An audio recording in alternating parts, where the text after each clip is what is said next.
দেখে আলসেমিতে খুব তুমি অভিমানে।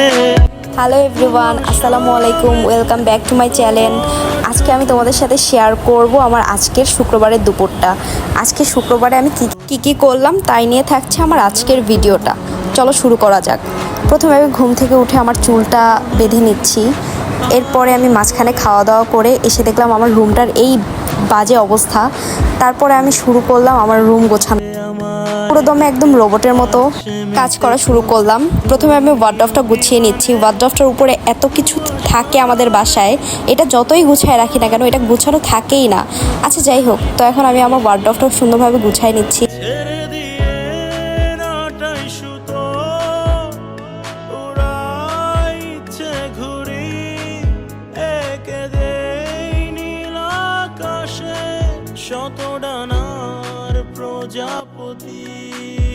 কত সুন্দর হতো তাই না, যদি আমরা আসলে চটজলদি করে এইভাবে করে কাজগুলো শেষ করে ফেলতাম। কিন্তু আসলে তো বিষয়টা তা না।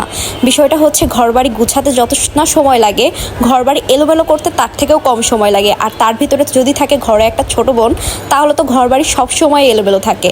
আমি সবসময় চেষ্টা করি আমার বাসা বাড়িটাকে গুছায় রাখার, কিন্তু ওর জন্য সেটা সম্ভব হয়ে ওঠে না। ও সবসময় এলোমেলো করে। এলোমেলো করলেও ও অনেক বুঝমান আছে। এই বয়সে ও যতটা বুঝে, ওর মতো বয়স থাকতে আমি এত বেশি বুঝতামও না।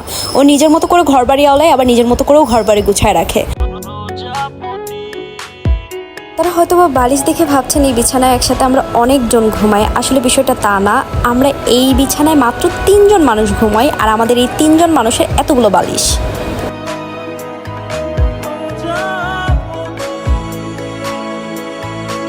কাজ করার আগে মনে হয় কাজগুলো কতটা সহজ, একটু করলেই শেষ হয়ে যাবে, কিন্তু আসলে বিষয়টা তা না। কাজ করতে গেলে বোঝা যায় কাজ করতে কত সময় লাগে আর কাজটা করা কতটা কঠিন। তার ভিতরে তো আমার রান্নাবান্না এইসব কাজ করতেই হয় না, এইসব কাজ আমার আম্মু করে।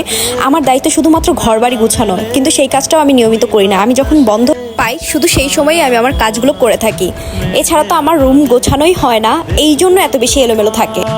আপনারা ভাবতে পারেন এই ভিডিওটা এত ফাস্ট কেন। আসলে আমি নিজে স্লো মোশন কোনো কিছু পছন্দ করি না, যার কারণে আমি আমার ভিডিওটাকে অনেক বেশি ফাস্ট রাখার ট্রাই করেছি। আর সবচেয়ে বড় কথা হচ্ছে আমি খুব দ্রুত কথা বলি, যার কারণে আপনাদের আমার কথাগুলো বুঝতে একটু অসুবিধা হতে পারে।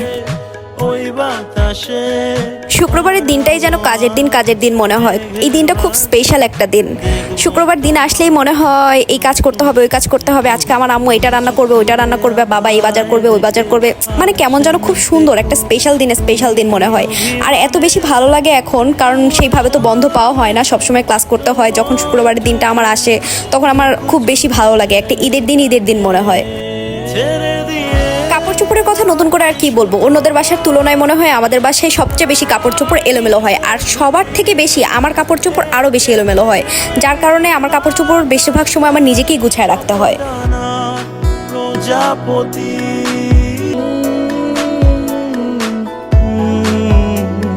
আমার কাছে সবচেয়ে সুন্দর মুহূর্ত লাগে এটা, যখন দেখি আমার ঘরবাড়িগুলো একদম পরিপাটি করে গুছানো, পুরো আমার মনের মতো। এরপর আমি ঘরবাড়ি গুছায় অনেক বেশি ক্লান্ত হয়ে গেছিলাম, এই জন্য আমি একটা লাচ্ছি খেয়ে নিচ্ছিলাম। তো এই পর্যন্ত আর কি, সবাই ভালো থাকবেন, আল্লাহ হাফেজ।